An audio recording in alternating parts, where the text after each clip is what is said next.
Ketika kuliah mungkin ya, saya kan bercita-cita setelah tamat SMA, saya bercita-cita ingin menjadi seorang guru. Ketika itu saya diterima di sebuah perguruan tinggi. Kebetulan waktu itu saya di MIPA diterima, tetapi oleh lembaga pendidikan tersebut tidak bisa karena tidak ada guru yang penyandang cacat ketika itu, karena kan belum ada undang-undang ya Pak ya. Ketika itu saya tahun 88 saya diterima perguruan tinggi, cuma belum ada undang-undang, jadi ya itulah akhirnya saya beralih ke keterampilan. Keterampilan saya meneruskan di penjahitan, dan akhirnya saya jadi tukang jahit begitu. Tetapi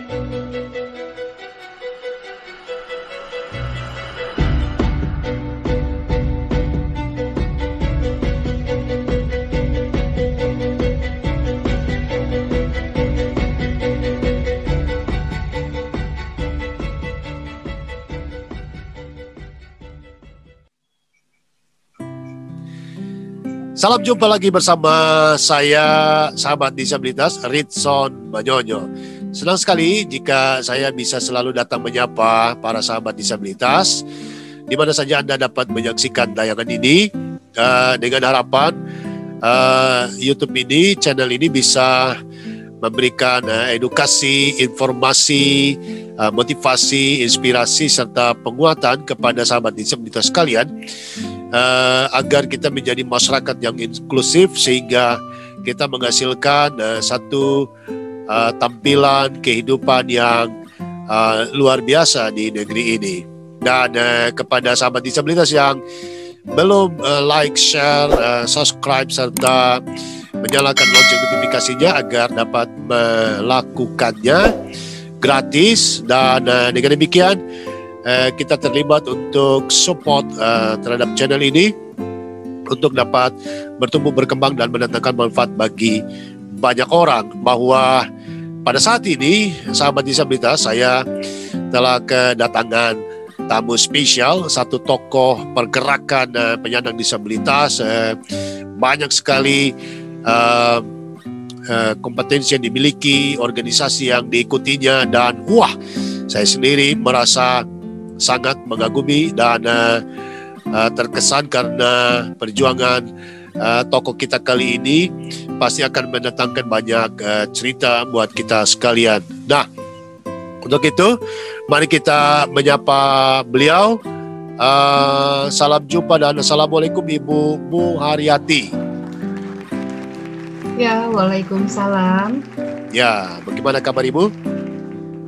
Alhamdulillah sehat. Salam inklusi. Salam inklusi. Ya, dengan keberadaan sekarang ini, apa yang dilakukan terakhir ini Ibu sebelum kita bercerita lebih jauh? Ya, saat ini perkenalkan, saya Muharyati. Saya Ketua HWDI DKI Jakarta. Saya juga paralegal LBH Jakarta untuk komunitas disabilitas. Selain itu, saya juga sebagai presidium wilayah Koalisi Perempuan Indonesia untuk kelompok kepentingan disabilitas. Juga saya melakukan pendampingan terhadap kasus-kasus kekerasan seksual untuk kaum kami, terutama perempuan dan anak dengan disabilitas. Wow. Begitu. Sibuk sekali ya, Ibu ya. HWDI itu apa Ibu? HWDI. Kepanjangan. HWDI adalah Himpunan Wanita Penyandang Disabilitas Indonesia. Ya, khusus DKI Jakarta Ibu ya. Ya, tetapi kalau untuk di DPP saya sebagai koordinator pemberdayaan dan partisipasi politik. Tapi untuk DPD ya, untuk pusat. Untuk DKI-nya saya sebagai ketua.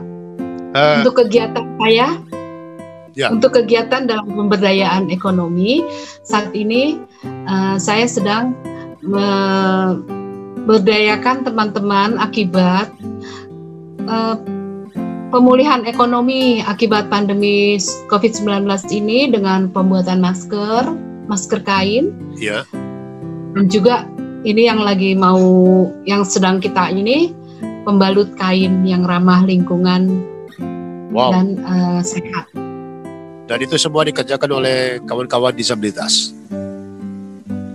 Ya, kawan-kawan HWDI, Himpunan Wanita Disabilitas Indonesia. HWDI. Berapa anggota HWDI? Ya, pemulihan ekonomi Pak. Pemulihan ekonomi ya.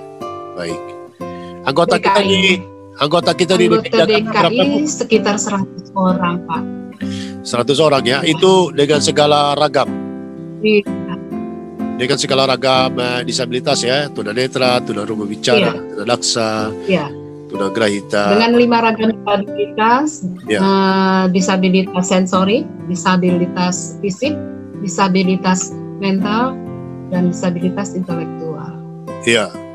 Kemudian di Paralegal LBH Jakarta juga komunitas melakukan pendampingan hukum, advokasi terhadap para penyandang disabilitas dan kebijakan-kebijakan publik. Bisa dicerita sedikit soal itu?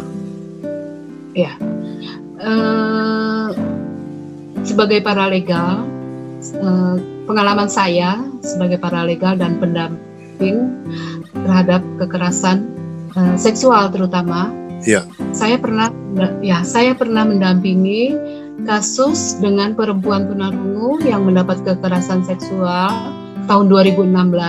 Saat itu undang-undang kita tuh belum ada, Undang-Undang Nomor 8 tahun 2016 itu baru rancangan, tetapi dengan niat yang ikhlas ingin membantu, rasa empati kita terhadap teman-teman disabilitas yang merasa dianggap tidak cakap hukum, tidak mampu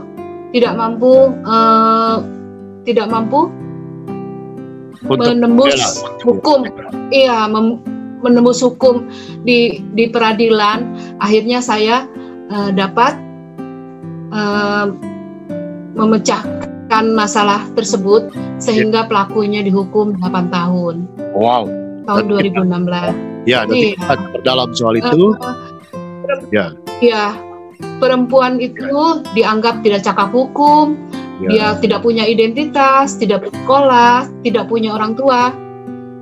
Ya, akhirnya saya dengan rasa empati yang sangat luar biasa, dengan semangat juang untuk memperjuangkan teman-teman dan perempuan, terutama perempuan dan anak disabilitas itu, akhirnya saya dapat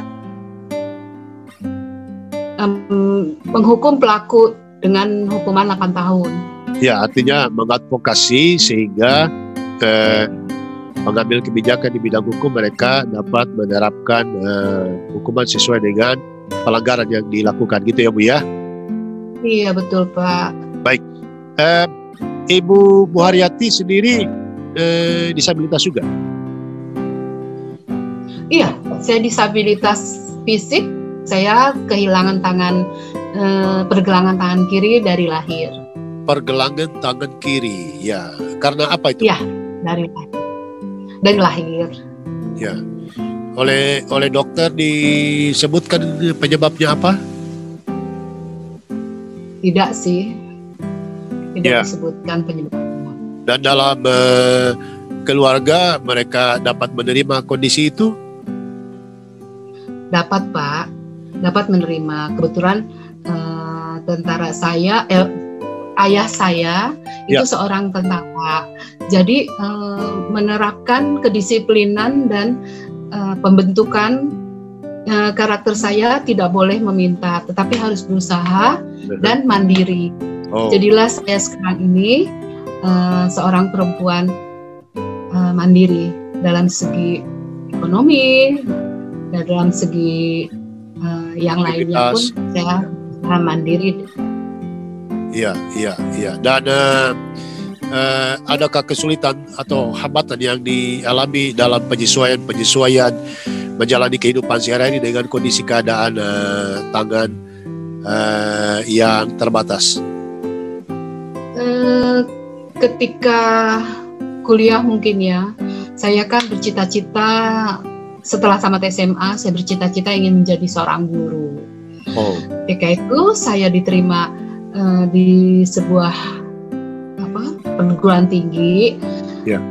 Kebetulan waktu itu saya di MIPA diterima, tetapi oleh lembaga pendidikan tersebut tidak bisa karena tidak ada guru yang penyandang cacat ketika itu, karena kan belum ada undang-undang ya Pak ya.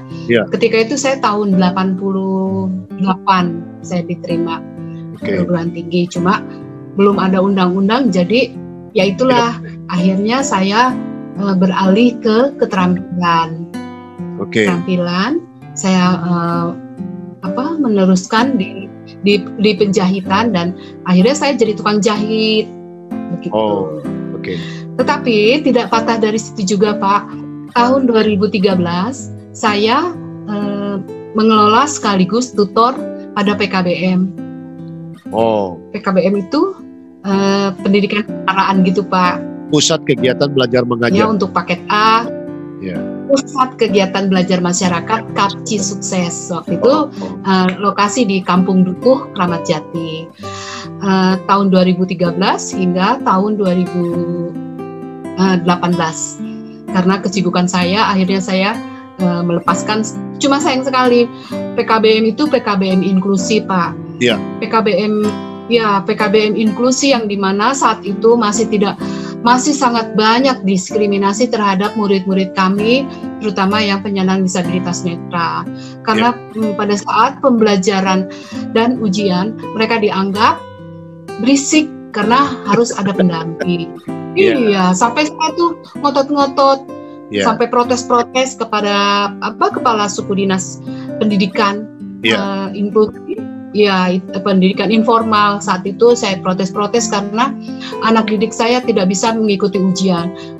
Tapi ya disitulah awalnya saya berani terjun ke advokasi. Awalnya di situ pada pendidikan itu, karena teman-teman saya tuh merasa sangat terdiskriminasi sekali terhadap pendidikan. Padahal pendidikan adalah salah satu hak dasar bagi banget Pak, anak Indonesia. Betul, sangat penting sekali pendidikan itu. Kan teman-teman kita karena kondisi umur dan juga biaya ya Pak. Jadi itu kalau di PKBM itu kan kita gratis. Saya bahkan bisa jemput bola, mendatangi panti-panti. Gitu. Ibu Muharyati kan seorang wanita, seorang perempuan. Secara perempuan itu kan biasanya ini biasanya ya Bu ya, pada umumnya ingin ada kesempurnaan. Nah, setelah memasuki masa usia remaja, di situ kan usia-usia di mana harus bergaya, mencari teman, mulai berkenalan dengan orang lain. Ibu, apa yang Ibu rasakan pada masa itu? Pada saat remaja saya tidak mengalami kesulitan sih Pak, tidak merasa minder, karena saya mempunyai kelebihan, yaitu saya menguasai keterampilan, antara lain menjahit, terus make up, kemudian saya biasa bergaul luas dengan siapapun, dengan tingkatan apapun, karena saya seorang penjahit, jadi saya bisa menempatkan diri dari yang tingkat tingkat bawah sampai tingkat tinggi, sampai tingkat ekonomi yang ini juga karena saya kan melayani jasa penjahitan mereka, jadi saya tidak ada kesulitan untuk dalam pergaulan maupun dengan lawan jenis. Selama menjalani kehidupan, apakah ada pengalaman yang menyakitkan, dibully atau dihina, diejek, dan lain sebagainya dalam perjalanan kehidupan Ibu Muharyati? Dalam menjalani kehidupan, kalau untuk di lingkungan tidak ada ya Pak. Tapi kalau untuk pasangan, biasa kalau kita mempunyai pasangan yang non disabilitas, agak-agak merendahkan dan menyepelekan gitu Pak. Sehingga saya mengalami perpisahan Ya. Saat ini hingga 13 tahun yang saya sudah mengalami perpisahan dengan suami. Karena saya tidak mau saya dianggap direndahkan, dilecehkan, dianggap dianggap, karena dalam hal ekonomi saya tidak bergantung kepada suami. Jadi saya yang nggak masalah. Ya. Saya ditinggal. Pada itu masalah. Ya. Pada saat memutuskan perkawinan semestinya kan sudah ada saling pengertian di awal. Pada waktu itu ibu dan suami waktu itu memutuskan akan nikah. Tidak ada pertimbangan itu atau pikiran-pikiran itu sehingga dipersoalkan di kemudian hari.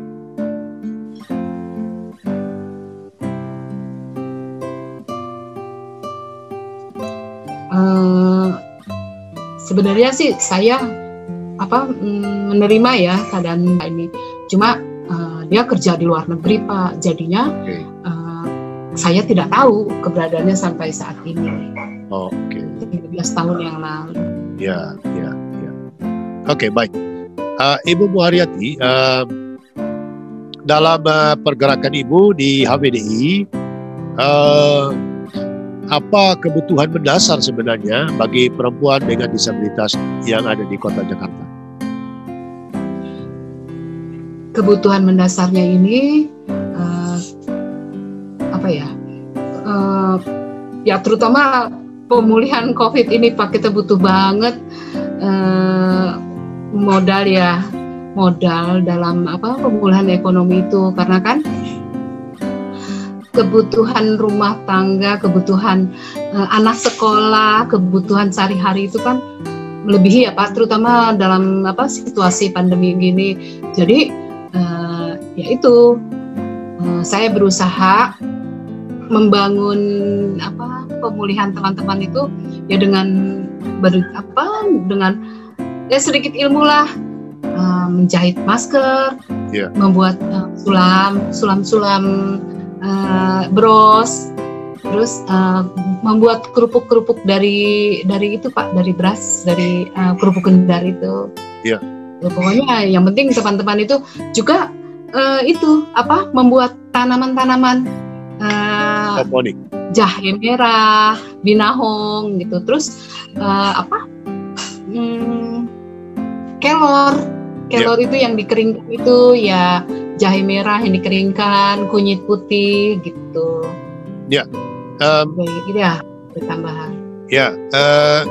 Perjuangan para perempuan dengan disabilitas ini selama musim pandemik ini mereka sangat terdampak, dan apa yang ada dalam suara atau keresahan atau suara kebatinan mereka semua, sehingga sudah kurang lebih hampir 8 bulan ini perjalanan pandemik ini, Bu.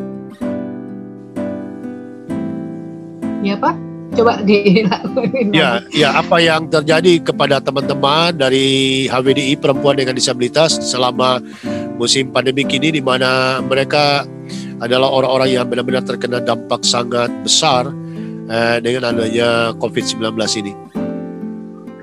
Iya, ya itu tadi pandemi ini kan menyulitkan ekonomi buat teman-teman. Ya. Jadinya biasa berjualan, yang biasa menerima jasa penjahitan, yang biasa berjualan kue-kue mendapat pesanan, itu kan otomatis agak berkurang ya, karena kan jangankan buat menjahit baju istilahnya gitu, untuk makan aja sulit. Yeah. Disitulah teman-teman yang membuka usaha bidang penjahitan, penjualan kue-kue dan sebagainya itu mengalami pemerosotan pemasukan untuk keluarganya. Saya mencari memberikan inisiatif kepada teman-teman itu dengan saat itu kan masker sulit ya, Pak, didapat. Akhirnya saya buat masker kain dan saya berdayakan teman-teman saya yang order, terus saya berdayakan teman-teman dengan menjahit. Terus jahe merah pun saat itu biasa dia jualan kue-kue gitu kan. Ya. Akhirnya saya coba tolong buat jahe merah, ada yang instan dan ada pula yang dikeringkan gitu. Ada pula yang sudah jadi. Akhirnya saya coba membantu memasarkan. Juga kan untuk sebagai membangun imun di tubuh kita dengan olahan tanaman herbal, yaitu seperti binahong, dikeringkan, terus daun kelor dikeringkan, alhamdulillah membantu perekonomian teman-teman. Ya, dan sampai hari ini produksi UMKM ini bagi perempuan dengan disabilitas yang ada di Jakarta, apakah terus bergerak dan omsetnya sudah sampai di mana, Bu Muharyati? Untuk ini masih tahap ini ya, masih tahap apa sih? Kecil-kecilan lah, karena kan terbatas yaitu pada pemasaran, Pak. Kalau di kita nih di perempuan disabilitas itu sangat berbenturan dengan pemasaran, karena kita produksi banyak, pemasarannya itu sulit. Paling juga kalau ada pameran kan bisa kita pasarkan. Kan saat ini pandemi tidak bisa ada pameran. Paling kita tawarkan melalui WhatsApp ke teman-teman, media sosial, relasi gitu, ke medsos gitu, Pak. Tidak diupayakan untuk bekerja sama dengan perusahaan-perusahaan, dengan lembaga-lembaga yang banyak membantu masyarakat soal distribusi bantuan COVID-19 dalam hal masker kah, dalam hal lain-lain kah, sehingga hasil yang dicapai juga besar. Iya, ingin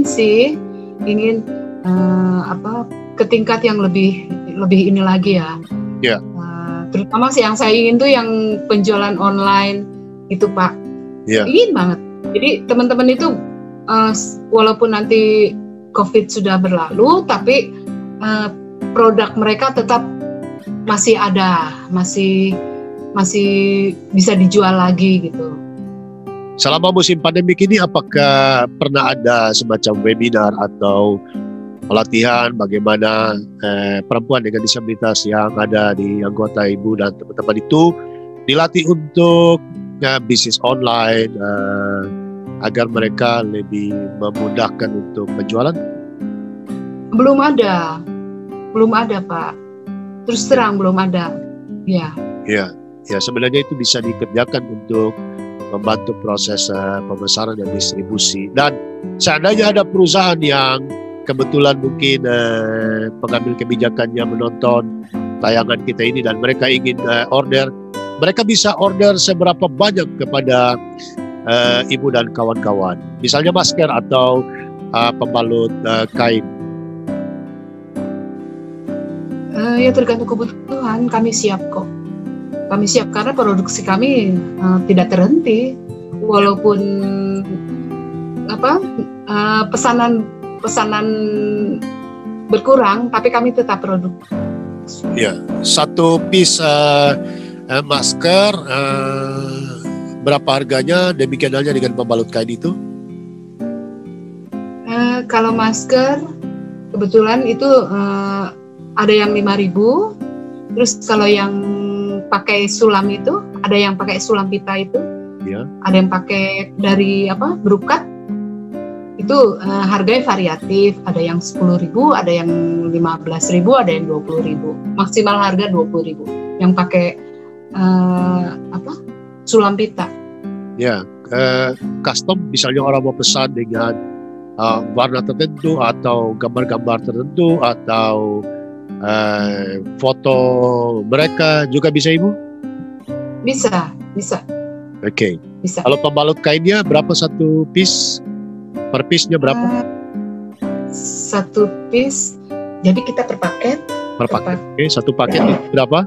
Satu paket isi 4 piece itu seharga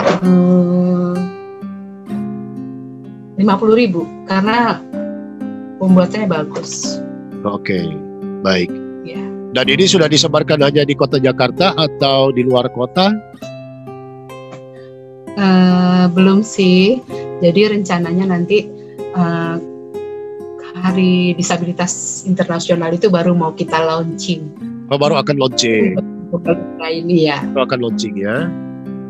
Apakah ada sampelnya, contohnya di situ bisa, kalau ada bisa kayak ditunjukkan di layar supaya sahabat disabilitas ada. Ya, bisa Ibu sambil dijelaskan bahannya apa, modelnya apa, sebagai bentuk sosialisasi atau mungkin juga promosi supaya sahabat disabilitas yang pengen join dengan Ibu juga mereka bisa tertarik. Bisa sambil dijelaskan kalau ditunjukkan ke layar. Jadi pembalut kain ini, ya, pembalut kain ini tidak.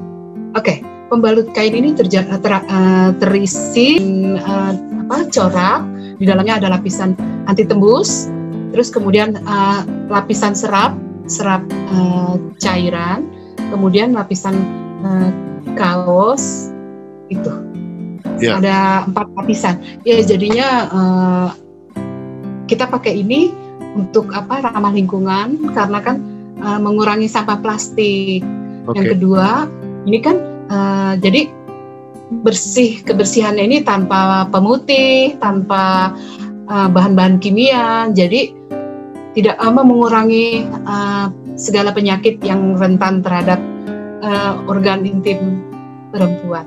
Oke, jadi halal juga ya Bu ya? Iya, halal. Ya, ada contoh inklusif pula. Inklusif pula karena yang jahit kan perempuan dengan disabilitas. Maskernya bisa ditunjukin contoh-contohnya kalau ada masker. Oh iya. Ya. Bisa dicontohkan bahannya dari apa, modelnya.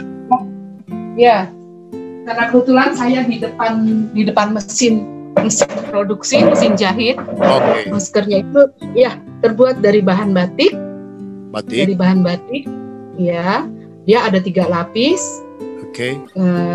Ya, terus ini dengan yang dengan model yang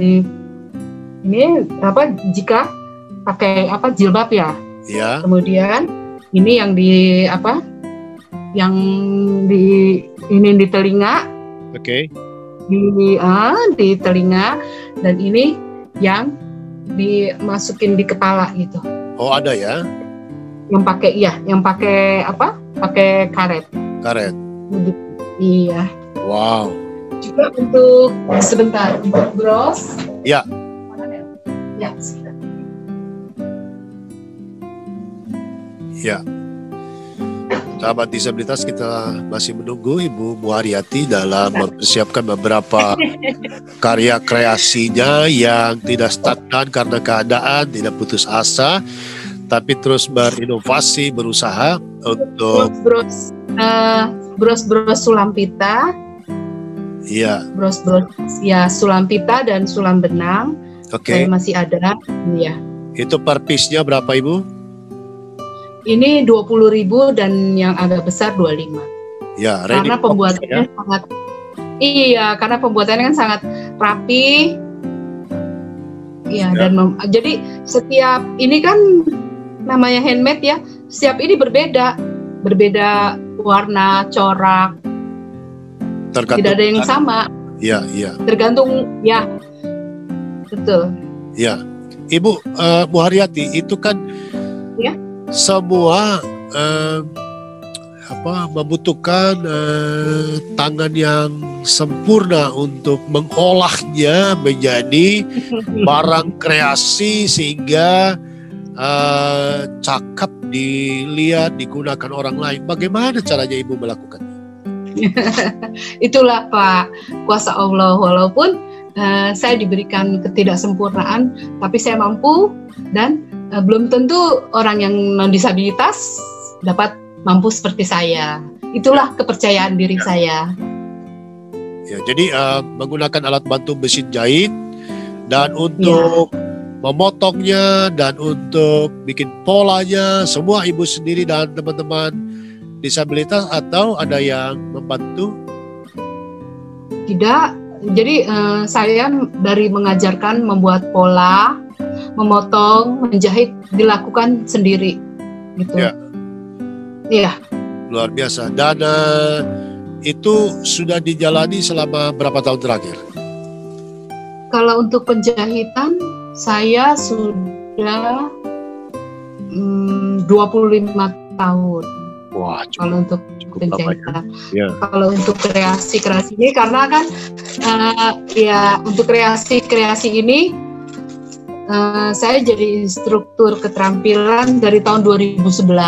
Instruktur keterampilan. Ya.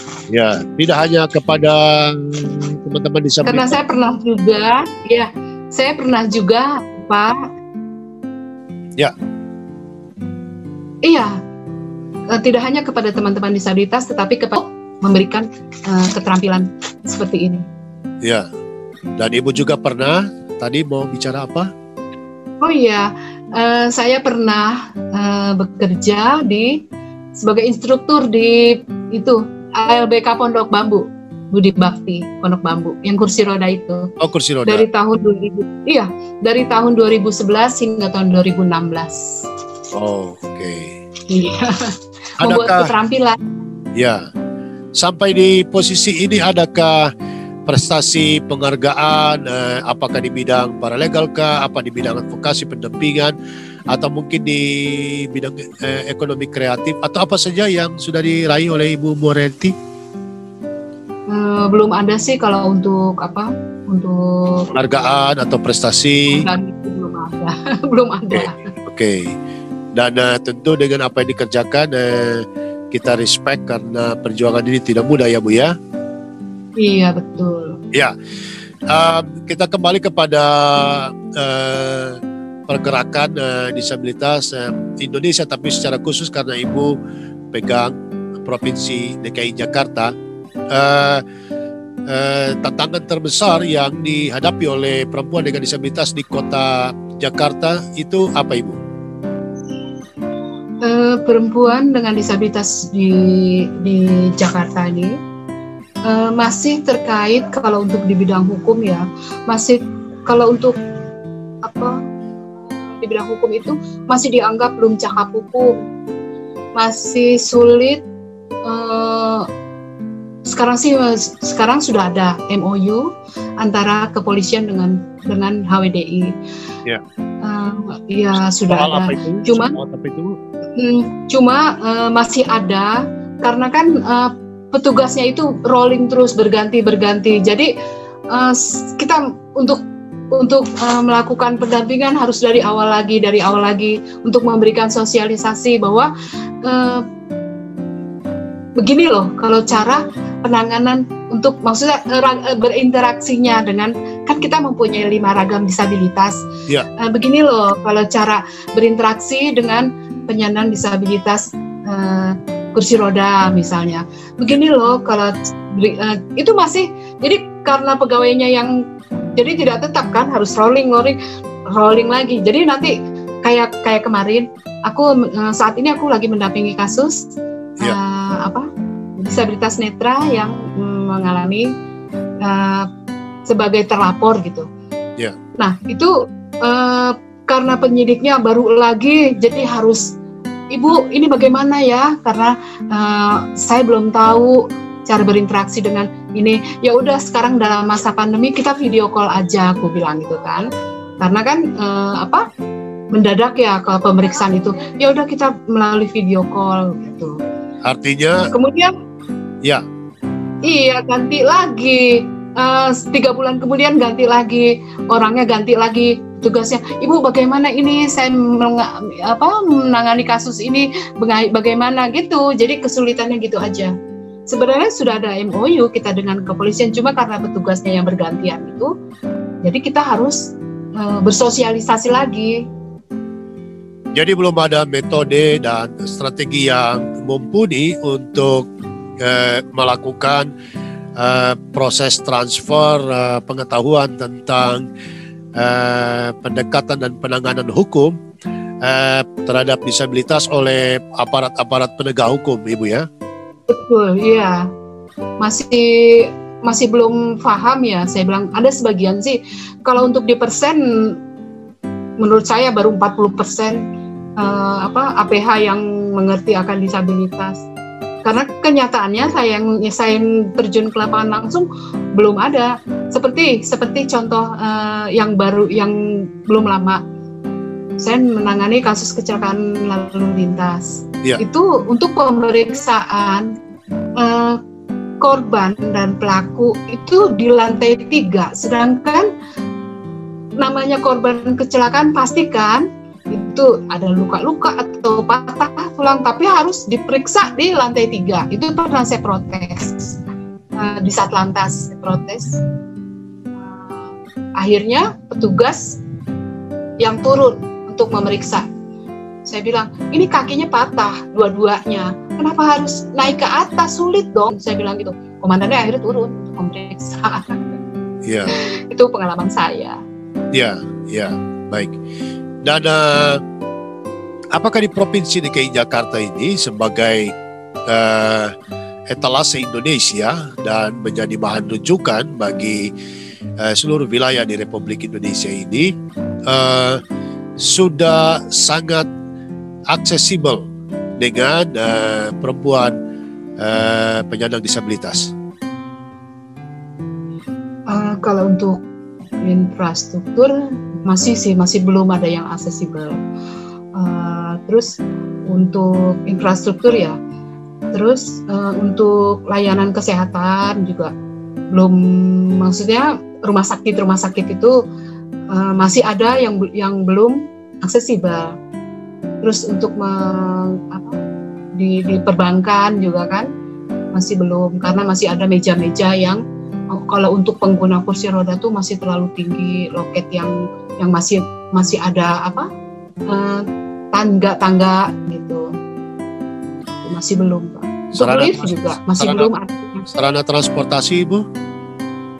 Sarana transportasi juga kalaupun ada, tapi harus di depannya itu untuk naik ke halte busway contoh, itu masih ada tiang kan susah kursi roda untuk masuk. Itu juga untuk masih ada stuck yang agak tinggi, jadi agak sulit sekali kalau untuk ini. Di kereta api juga masih banyak, Pak, yang masih kurang infrastruktur. Kalau perlakuan misalnya perempuan dengan disabilitas yang sudah berumah tangga, kemudian mereka yang sudah berkeluarga, penerimaan untuk kondisi kesehatan ibu hamil dengan perempuan disabilitas, kemudian mereka yang punya bayi, apakah mereka juga terlayani, Ibu, selama yang diikuti di DKI Jakarta? Ya. Selama pandemi atau sebelum? Selama ini. Oh, selama ini. Sebelum pandemi memang kalau untuk kesehatan reproduksi perempuan dengan disabilitas itu agak-agak kurang ya. Terutama untuk disabilitas fisik yang kursi roda itu loh, Pak. Iya. Mereka kan hak reproduksi itu kan hak semua orang, ya kan, walaupun dia perempuan dengan disabilitas. Tetapi untuk kesehatan perempuan dengan pengguna kursi roda itu, mereka kan sangat rentan terhadap reproduksinya. Itu agak sulit. Misalnya itu harus ke rumah sakit pusat. Maksud saya harus ada juga, misalnya di puskesmas, ya paling minimal puskesmas kecamatan atau rumah sakit khusus daerah ya. Ini kan harus ke rumah sakit umum pusat. Juga BPJS kurang ini ya kalau untuk teman-teman disabilitas, kecuali mereka yang berbayar, yang ikut kelas 1, 2, atau 3. Maksudnya kurang apa gitu? Pelayanannya, Pak, karena kalau misalnya kehamilan untuk perempuan disabilitas itu yang yang kursi roda. Itu kan harus sesar, terus posisi anaknya juga apalagi kalau dia kan rentan karena ibunya ya disabilitas, dengan kondisi disabilitas. Jadi gizinya harus spesial, perawatannya harus spesial. Itu di mana, di rumah sakit itu adanya di rumah sakit pusat, sedangkan di rumah sakit yang saya inginkan di rumah sakit daerah gitu harus tersedia. Ya, ya. Dan isu-isu perempuan dengan disabilitas ini apakah cukup terakomodir, terpublikasi dan mendapatkan tempat di segala aspek selama Ibu mendampingi kawan-kawan disabilitas perempuan di Provinsi DKI Jakarta? Ya, perempuan dengan disabilitas di segala aspek itu masih kurang adanya instansi yang terkait, pemerintah baik swasta maupun pemerintah sendiri itu maksud saya lebih memperhatikan kepada kondisi terutama perempuan dengan disabilitas ya, karena perempuan dengan disabilitas kan sangat rentan terutama dalam mengakses hukum, terus kesehatan, pendidikan juga itu makanya untuk pendidikan saya juga ingin lebih menambah jalur afirmasi. Selama ini kan kuotanya sedikit ya, hanya berapa persen gitu. Yang saya ingin misalnya 5%, biar perempuan dengan disabilitas dan anak itu bisa bersekolah gitu, dapat setara lah dengan orang non disabilitas. Bagaimana tingkat pendidikan perempuan dengan disabilitas yang ada di sekitaran Jakarta, Kepulauan Seribu? Antusiasme teman-teman perempuan dengan disabilitas untuk mengikuti jenjang pendidikan dari dasar sampai perguruan tinggi, bisa dijelaskan petanya Bu yang ada di Jakarta? Kalau untuk di Jakarta yaitu karena tadi yang aku bilang ada sekolah inklusi agak lumayan, tapi masih sekolah tersebut misal SD itu masih menerima 2 atau 3 orang saja peserta didik yang mengalami kedisabilitasan. Itu pun masih terbatas kepada disabilitas yang intelektual ya, yang daya pikirnya itu kurang dari rata-rata. Yang saya ingin pendidikan di inklusi itu menjangkau semua ragam disabilitas, baik yang disabilitas fisik, disabilitas sensorik. Maksud saya semua terjangkau. Saat ini antusias anak dan anak perempuan disabilitas untuk menempuh pendidikan itu sangat tinggi, karena informasi itu kan sekarang sudah mulai menyentuh kepada disabilitas. Jadi dia pun mempunyai angan-angan dan cita-cita yang sama dengan penduduk atau penduduk dengan non disabilitas, dengan cita-cita yang sama gitu. Kalau di dunia ketenagakerjaan, apakah perempuan dengan disabilitas yang ada di Jakarta dan sekitarnya telah mendapatkan tempat yang baik, akses di berbagai korporasi, pemerintah dan BUMN serta tempat-tempat lainnya, Bu? Saat ini selama ada undang-undang nomor 8 tahun 2016 agak lumayan lah penerimaan terhadap penyandang disabilitas. Cuma persyaratannya itu masih yang seperti sehat jasmani dan rohani, tidak buta warna, tinggi badan. Itu pun masih kendala bagi kita. Juga ada persyaratan satu, meminta surat keterangan surat keterangan disabilitas dari rumah sakit itu agak-agak mahal. Ternyata setelah ada laporan teman-teman, Ibu, aku bikin surat keterangan disabilitas mahal loh. Itu pun harus di rumah sakit umum, maksudnya seperti Cipto gitu. Ya, apa yang dipersiapkan oleh Ibu dan kawan-kawan untuk generasi perempuan dengan disabilitas di Jakarta, untuk mereka turut serta meramaikan hasana dunia kerja, dunia ekonomi, selain daripada menjahit dan membuat penganan herbal itu. Iya, jadi gini, memasuki dunia kerja itu kan pasti dilatar belakangi dengan pendidikan, yaitu pendidikan. Jadi kita berjuang dengan berjuang itu dengan yaitu tadi sekolah-sekolah inklusi, dengan memasuki sekolah-sekolah inklusi dari PAUD, dari tingkat PAUD. Yang saya inginkan itu PAUD, ada PAUD inklusi, karena kan pembentukan karakter itu dimulai dari usia dini. Yeah. Dari PAUD, kemudian sekolah dasar, SMP, SMA, kemudian perguruan tinggi. Saya ingin setiap sekolah memasuki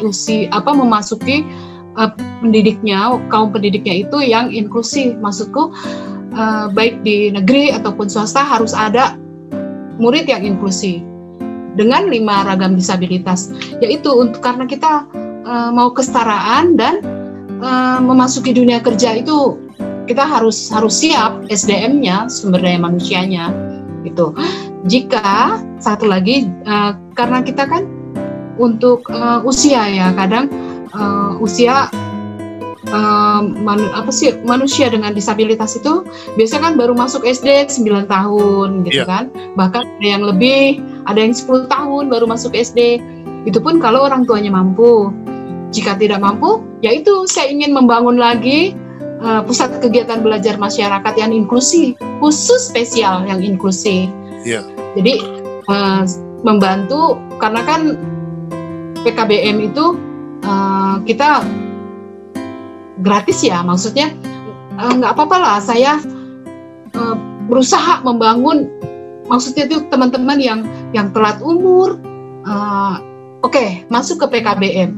Kita berjuang mencari pekerjaan biar kita punya penghidupan yang layak seperti manusia non-disabilitas lainnya. Ya, menurut catatan kami, Ibu juga aktif di kelompok kerja mengawal rancangan peraturan daerah Provinsi DKI Jakarta sebagai turunan daripada Undang-Undang Nomor 8 2016 tentang penyandang disabilitas. Ada yang bisa Ibu sharingkan kepada kita sekalian soal prosesnya itu, Bu? Proses raperda ya, agak-agak lama ya. Agak-agak lama.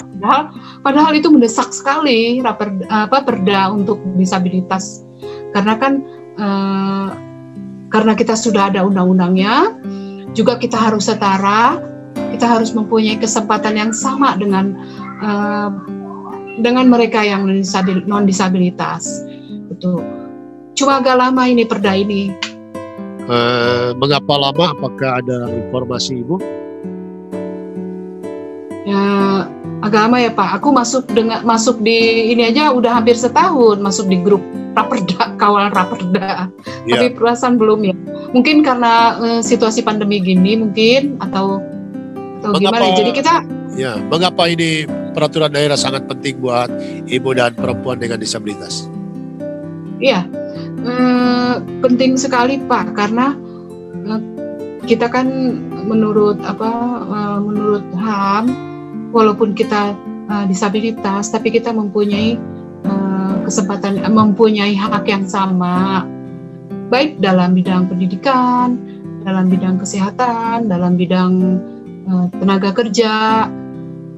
Itu kan kita mempunyai hak yang sama. Makanya saya ingin segera agar perda itu segera terbentuk di DKI Jakarta. Dalam prosesnya, apakah perempuan dengan disabilitas itu juga dilibatkan untuk membuat semacam drafting, legal drafting, atau memberikan masukan-masukan kepada pemerintah dan Dewan Perwakilan Rakyat Daerah Provinsi DKI Jakarta untuk menyusun Raperda ini, Bu? Iya, saya sebagai Ketua HWDI DKI dilibatkan dan bertemu juga sering ya dengan Bapak ya, sebelum pandemi di dinas sosial, dan saya memberikan banyak masukan. Kalau saya inginnya itu di bidang hukum, di bidang hukum itu terutama perempuan ya, saat ini kan banyak terjadi kekerasan terhadap perempuan. Baik itu kekerasan seksual, eksploitasi perempuan berbasis gender dan sebagainya. Maksud saya ingin agar pemerintah daerah atau provinsi DKI Jakarta ini membuat suatu peraturan agar kita merasa terlindungi sebagai perempuan, merasa terlindungi dan ada payung hukumnya. Selama Ibu menjadi praktisi, aktivis atau pegiat disabilitas dengan perempuan, adakah pengalaman-pengalaman yang mengenaskan, terutama dalam hal marginalisasi, diskriminasi, perlakuan kekerasan yang dialami oleh kawan-kawan dengan disabilitas perempuan ini, dan bisa diceritakan kalau seandainya itu ada? Ya itu yang aku dampingi, kasus yang perempuan sudah dia tidak punya orang tua, sudah di bawah garis kemiskinan, tidak punya identitas, mengalami pelecehan seksual hingga melahirkan, tidak ada lingkungan yang peduli terhadap diri perempuan tersebut. Itu yang membuat saya, memacu saya untuk bersemangat dalam membela hak-hak perempuan dengan disabilitas. Selain itu ada pula yang anak dengan disabilitas, dia mengalami pelecehan. Jadi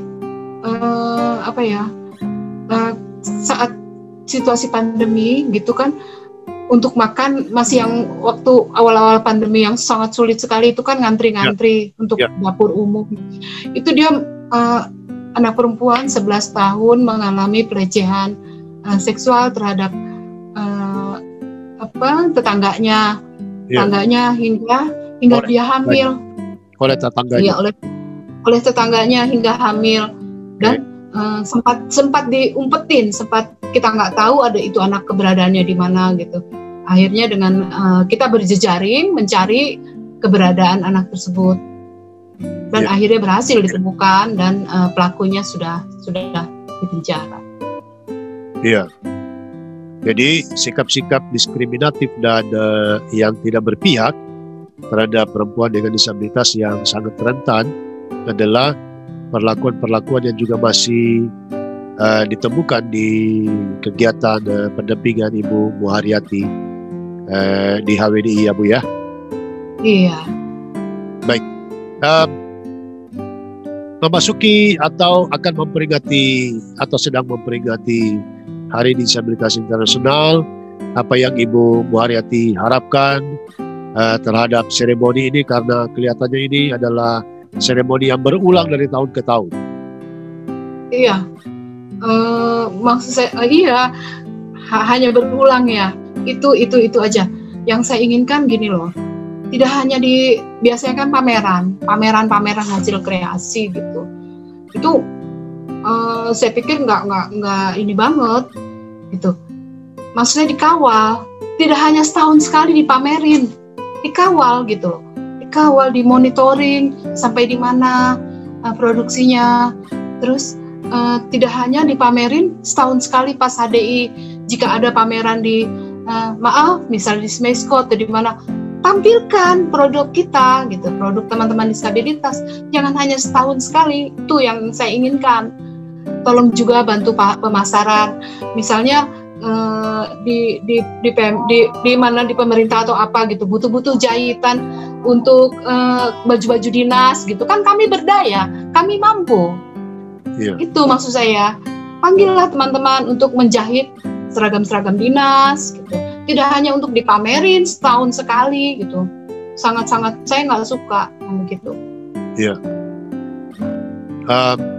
Kalau ada yang ingin Ibu sampaikan kepada perempuan dengan disabilitas yang mungkin kebenaran mengalami kemiripan dengan Ibu Muharyati, namun dia masih minder dan tidak berani keluar rumah, atau bahkan mungkin orang tua yang menyembunyikan mereka, apa yang ingin Ibu sampaikan kepada mereka? Iya, kepada teman-teman saya, perempuan dengan disabilitas, dengan 5 ragam disabilitas, minder karena kita sudah punya payung hukum, kita harus setara, kita inklusi, dan kita mampu mandiri dan bangkit seperti perempuan non-disabilitas lainnya. Pemberdayaan itu tidak hanya di sektor pekerjaan, usaha kecil dan menengah mandiri ini pun mampu membawa kita sebagai perempuan disabilitas itu untuk maju, bukan selangkah lagi, tapi 1000 langkah ke depannya untuk menghadapi tantangan yang lebih kepada ketantangan yang lebih untuk kedepannya. Ayo bangkit. Ayo bangkit, ya, ayo bangkit. Apa yang ingin Ibu beri penguatan kepada mereka yang takut mencari pasangan hidup karena keadaan, apalagi perempuan kelihatannya apakah sedang berputus asa, tidak dapat pasangan, atau karena keadaannya yang karena disabilitas, kemudian mereka merasa ragu-ragu dan lain sebagainya. Padahal begitu banyak juga orang di luar sana yang memiliki pasangan yang tidak disabilitas. Ibu mau kasih nasihat apa kepada perempuan dengan disabilitas yang masih ada dalam kondisi itu?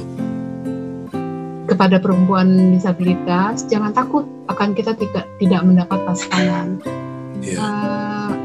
Jadi apa ya?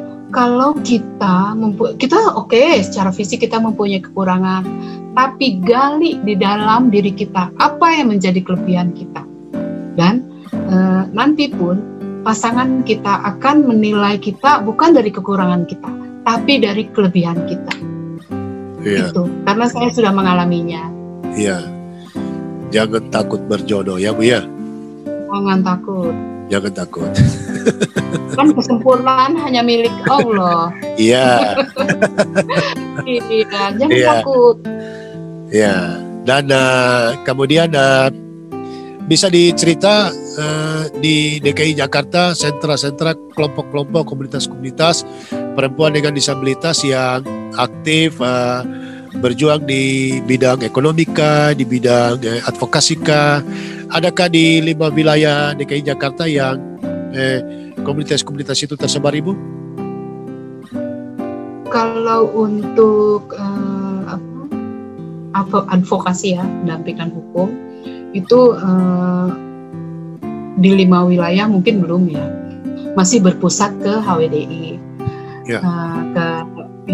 kemudian ke lembaga bantuan hukum. Kalau untuk pemberdayaan ekonomi masih masih pribadi ya, masih di seputar paling ya itu saya bilang, kalau ada pameran kita meng-calling teman-teman, ayo nih ada pameran gitu, produk kamu mana, ayo sini kita ikut jualan. Cuma baru gitu-gitu aja sih, belum ada sentra yang makanya itu saya ingin ada sentra khusus yang seperti misalnya di mana, maaf, di kantor gubernur gitu. Buatlah kita bikin satu space saja. Di situ ada kreasi disabilitas gitu. Ya, itu ada yang handmade dan sebagainya. Saya ingin gitu karena saya kan sering ke mana, ke kantor gubernur ya, saya lihat belum ada space buat disabilitas. Kalau pusat balai Ada sih yang latihan, jualan.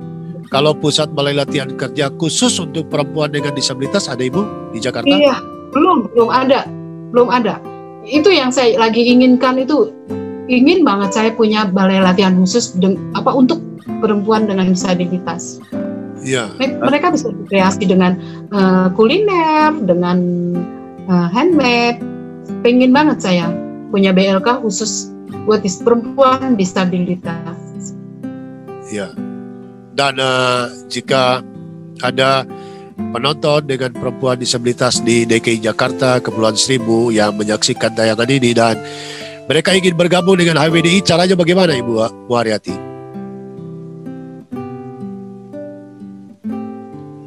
Jika ingin bergabung dengan HWDI, terutama HWDI DKI, 812777112. Adakah syarat-syarat khusus yang harus dipenuhi oleh mereka? Tidak ada. Yang penting perempuan dengan disabilitas. Ya.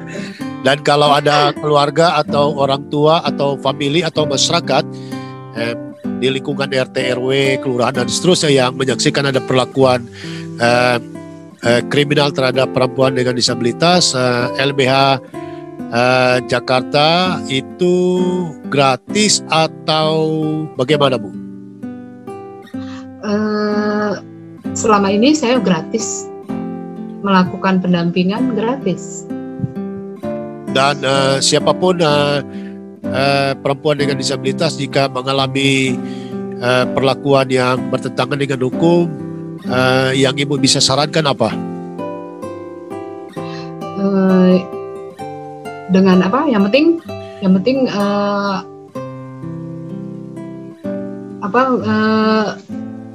yang benar-benar mengalami kekerasan, bukannya hoax ya, kadang kan suka hoax.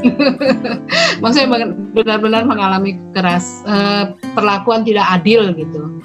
Saat ini yang banyak kan juga ini Pak, cyber ya, tuh yang di medsos gitu. Banyak juga saya melakukan pendampingan. Iya. Baik.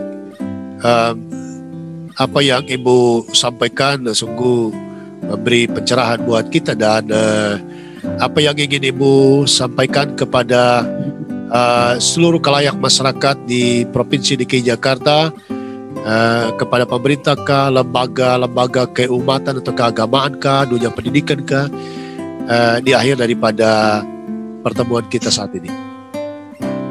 Ya, untuk semua warga negara Indonesia, terkhususnya yang berada di DKI Jakarta, baik di kepemerintahan maupun di lembaga-lembaga layanan dan warga negara sipil negara Indonesia, WNI.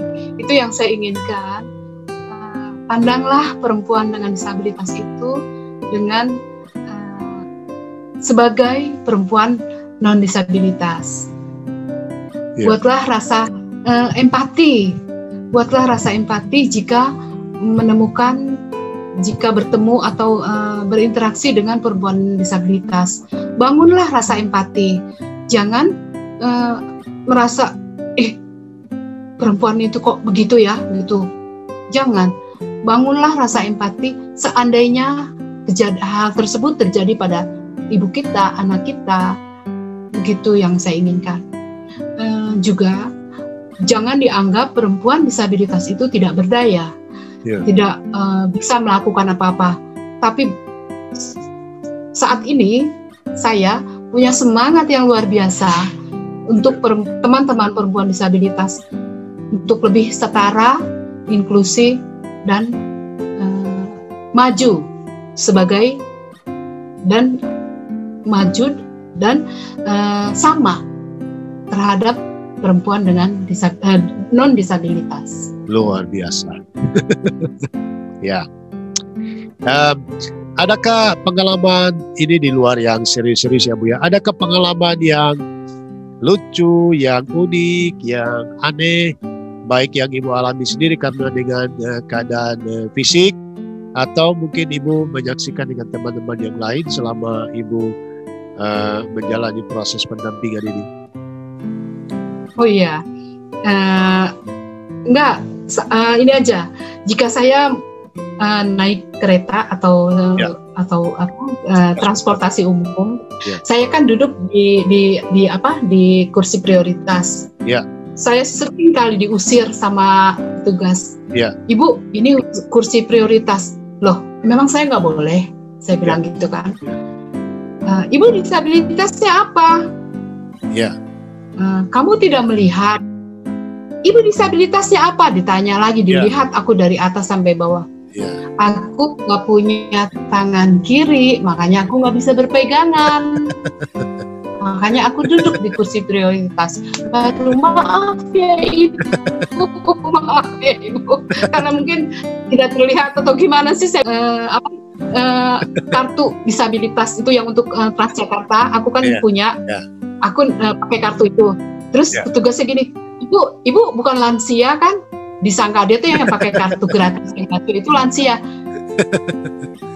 Kamu lihat aku lansia bukan? Enggak Bu. Tapi kalau Ibu pakai kartu itu, kamu baca deh itu kartu apa?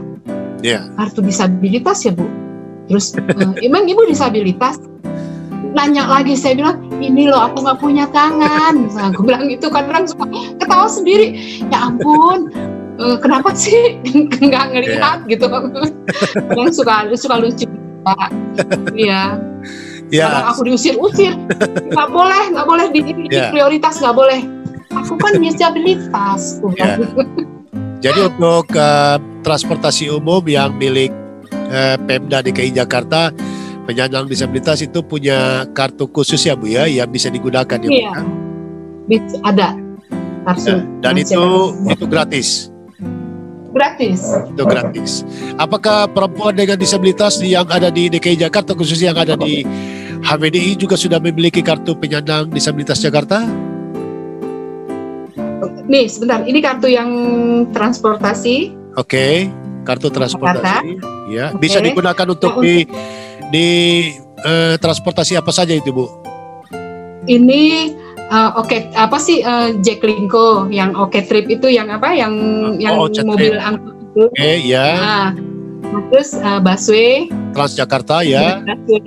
Transjakarta ya. Nah, kemudian kartu penyandang disabilitas Jakarta. Ya, MRT belum bisa. MRT belum. LRT belum juga. Belum bisa. Itu juga. hanya busway dan. Kalau pesawat belum ya Bu ya? Nanti deh kita bikin ya Pak ya. Oke, itu kartunya. Bagus idenya. Iya. Ini kemudian kartu disabilitas Jakarta ya, atau KPDJ. Sebenarnya ini pemerintah DKI Jakarta ini suku dinas sosial itu menganjurkan kepada seluruh penyandang disabilitas Jakarta agar mendaftarkan dirinya ke kelurahan setempat dengan membawa KTP dan KK. Dan selanjutnya nanti akan dibuatkan kartu penyandang disabilitas ini. Syaratnya KTP dan kartu keluarga di kelurahan. Kita lapor di kelurahan. Kelurahan masing-masing. Kelurahan masing-masing. Tapi jika disabilitas mental harus disertakan karena dia kan fisiknya tidak terlihat, ya kan? Disertakan dengan surat keterangan dari rumah sakit bahwa orang tersebut mengalami, maksudnya sedang mengkonsumsi obat ini gitu loh. Berarti kan dia disabilitas mental. Untuk yang mental ya. Kemudian tidak perlu ada surat dari RT dan RW lagi? Tidak perlu, datangnya aja kelurahan karena di situ sudah ada petugas yang dari PLJ apa sih? Yang dari dinas sosial itu. Nanti kita didata sama dia. Oke. Tentu yang harus ber-KTP DKI Jakarta Bu ya? Ya, ber-KTP DKI Jakarta. Fungsi tujuan kartu penyandang disabilitas Jakarta itu apa Bu? Yang saya ini karena itu kan intensif selama setiap bulan itu mendapatkan subsidi 300.000 besarannya. Itu sangat membantu sekali. uh, ya sangat membantu sekali lah untuk pemasukan untuk teman-teman, terutama yang sekolah gitu kan. Sekolah tuh jika tidak mendapatkan kartu kartu Jakarta Pintar itu KJP, dia bisa pakai kartu disabilitas. Kan tidak semua pelajar dengan disabilitas mempunyai itu kartu Jakarta Pintar KJP. Jadi kita pakai kartu. Tapi itu yang 17 ya, yang kan harus ber-KTP, KPDJ. Apakah semua perempuan dengan disabilitas yang ada di HWPDI DKI Jakarta sudah memilikinya? Dari ini di lapangan 70% sudah memiliki kartu KPDJ. Ya, dan kita 70%. Mendorong orang tua dan keluarga yang memiliki anggota perempuan dengan disabilitas di Kota Jakarta, Kepulauan Seribu agar berkenan membantu memfasilitasinya, ya, terutama mereka yang misalnya mobilitasnya sangat terbatas sehingga dapat mendatangi kantor-kantor kelurahan dan desa, ya Bu ya? Iya, betul. Itu kapan saja atau setiap saat akan dilayani? Setiap saat dilayani hingga tahun 2021 yang saya dapat dari karena itu kan pemenuhan kebutuhan dasar, orang dinsnya bilang itu. Jadi sampai tahun 2021 masih menerima pemasukan terutama untuk data disabilitas. Dan itu apakah ada survei lagi misalnya kondisi ekonomi tertentu? Ada. Setelah data masuk nanti kita disurvei datang orang dari kecamatan, yaitu dari dinas sosial melihat. Tapi sih saya sudah melakukan kepada disabilitas berat di lingkungan.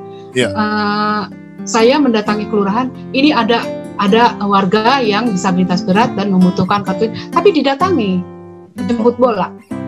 Iya, dan sudah mulai dapat. Aku tanyakan sudah mulai dapat. Kalau penyandang disabilitasnya dari ekonomi yang mampu, apakah akan mendapatkan juga atau khusus yang ekonomi tidak mampu? Tergantung sih ya, saya aja dapat, karena kan masih ada yang bawah saya, tapi saya dapat. Gitu. Ya harus dapat Bu, karena ketua WPDI, kalau enggak nanti ribut ya Bu ya. Betul. Baik. Terima kasih banyak Ibu Muharyati. Yang paling terakhir adalah, adakah tokoh disabilitas di tingkat dunia atau di Indonesia yang sangat dikagumi? Saat ini saya mengagumi Bunda Teresia ya. Ternyata dia perempuan dengan disabilitas dan mampu. Oh ya? Ya, yang aku baca, aku belum lama baca, ternyata Bunda Teresia itu perempuan dengan disabilitas. Jadi aku sangat inspirasi beliau untuk bangkit dan setara dengan perempuan non disabilitas. Dan Bunda Teresia dengan hati. Jadi kita merangkul mereka dengan hati. Iya. Gitu. Dan dia sangat mempengaruhi dunia ya. Betul. Luar biasa. Sahabat disabilitas, bahwa apa yang kita perjuangkan memang terkadang tidak mudah, tetapi harus kita kerjakan. Dan kita hidup di daerah di mana kita semua telah diatur oleh berbagai macam peraturan dan perundang-undangan. Oleh karena itu di sana ada hak dan kewajiban. Maka para orang tua dan keluarga dan teman-teman perempuan dengan disabilitas, jangan takut, jangan bersedih. Selalu ada peluang, dan kesetaraan itu tidak akan hadir begitu saja. Kesejahteraan tidak akan datang begitu saja, tetapi harus diperjuangkan. Dan jika kita tidak bisa berjuang, maka carilah komunitas, carilah organisasi, carilah kelompok-kelompok yang sudah terlebih dahulu memperjuangkan hak-haknya dan kehidupannya. Dan salah satunya adalah tokoh spesial kita hari ini, Ibu Muharyati. Ketua HWPDI DKI Jakarta dan segudang kegiatan-kegiatan yang sangat sukses dilewatinya. Sekali lagi terima kasih Ibu.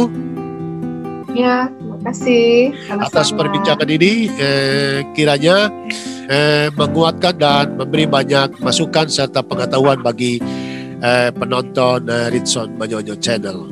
Baik, sahabat disabilitas, untuk kita bisa sampai di titik seperti ini, maka marilah kita selalu melihat apa yang tidak pernah bisa dilihat oleh mata orang biasa. Untuk itu, jangan lupa subscribe, like, share, dan komen agar channel ini dapat bermanfaat bagi begitu banyak orang dengan isu-isu strategis, yaitu tentang keberadaan penyandang disabilitas. Dan akhirnya, sambil mengingat pesan Ibu, saya tidak akan pernah bosan menyampaikannya.